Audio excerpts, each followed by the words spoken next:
হযরত আজরাইল আলাইহিসসালামকে জীবকুলের প্রাণ সংহারের কাজে নিয়োজিত করেন, তখন তিনি আরজ করলেন, হে পরওয়ারদিগার, মৃত্যু সেটা আবার কি?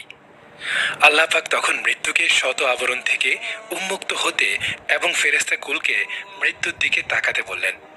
সকলে মৃত্যুকে দেখার জন্য দাঁড়ালে আল্লাহ পাক মৃত্যুকে বললেন, তোমার সকল ডানা মেলে এদের উপরে উড়ে বেড়াও এবং তোমার সকল চোখ খুলে এদের দিকে তাকাও। আল্লাহর নির্দেশ অনুযায়ী মৃত্যু যখন তার সকল ডানা মেলে ও চোখ খুলে তাদের উপর দিয়ে উঠতে শুরু করলো, তখন ফেরেশতাগণ সেই ভয়ানক আকৃতি দেখে অচেতন হয়ে পড়লেন। সহস্র বছর পর চেতনা লাভ করে তারা আরজ করলেন, হে পরওয়ারদিগার, আপনি এর চেয়েও ভয়ানক কিছু সৃষ্টি করেছেন কি?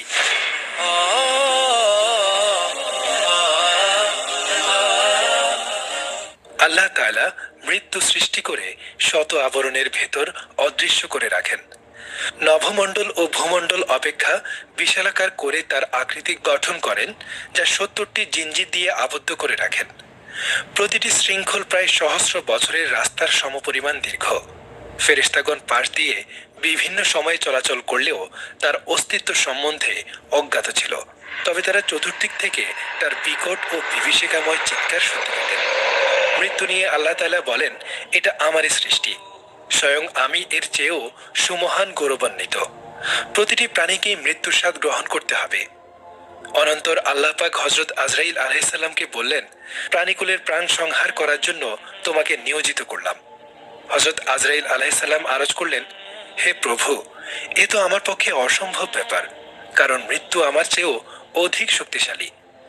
তখন আল্লাহ তাআলা তাকে অধিক শক্তিশালী করে মৃত্যুকে তার নিয়ন্ত্রণাধীন করে দেন। অতঃপর মৃত্যু নিবেদন করল যে, হে আল্লাহ, একবার আমাকে উচ্চস্বরে কিছু বলার অনুমতি দিন। আল্লাহ তাআলা অনুমতি দিলে সে উচ্চস্বরে বলল, ও হে প্রাণীকুল, আমি সেই মৃত্যু যে বন্ধু বান্ধব, পিতা মাতা, ভাই বোন, স্বামী স্ত্রীর মাঝে বিচ্ছেদ ঘটায়, ঘর বাড়ি ইমারত বিরান করে ধ্বংসস্তূপে পরিণত করে। তোমরা গগনচুম্বী অট্টালিকায় অবস্থান করলেও আমি তোমাদের নিকট পৌঁছাবো। সবাইকেই আমার স্বাদ নিতে হবে। মানুষের অন্তিম মুহূর্ত ঘনিয়ে এলে মৃত্যু বিকট মূর্তি ধারণ করে উপস্থিত হয়। মৃত্যু পথযাত্রী সেই বিকট আকৃতি দেখে বলে, কে তুমি, কি চাও? প্রত্যুত্তরে মৃত্যু বলে, আমি মৃত্যু, আমি তোমাকে দুনিয়া থেকে বিদায় করব, তোমার সন্তানদেরকে অনাথ ইয়াতিম করব, তোমার স্ত্রীকে বিধবা করব, যারা তোমাকে এবং তুমি যাদেরকে পছন্দ করনি সে সকল উত্তরাধিকারদের মধ্যে তোমার ধন দৌলত বন্টন করব। তোমার নেক আমল আজ তোমার সঙ্গী, তাছাড়া আর কিছুই তোমার কোনো উপকার করতে সক্ষম হবে না।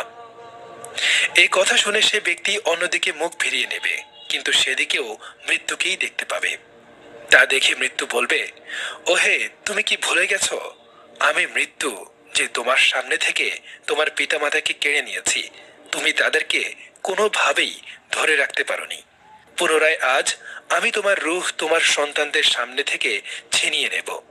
তারাও তোমাকে কোনোভাবেই ধরে রাখতে পারবে না।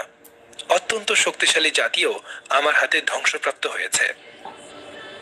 আল্লাহ সুবহানাহু তাআলা মালাকুল আরহাম নামক এক শ্রেণীর ফেরেশতা সৃষ্টি করে রেখেছেন। এরা শিশু মাতৃগর্ভে থাকাকালীন তার মৃত্যুস্থানের মাটি তার রক্ত মাংসের সাথে মিশিয়ে দেন। ফলে জন্মের পর মানুষ যেখানে সেখানে ঘুরে বেড়ালেও মৃত্যুর পূর্বক্ষণে রক্ত মাংসের সাথে মেশানো মাটি যে স্থান থেকে নেওয়া হয়েছিল সেখানে এসে উপস্থিত হয়।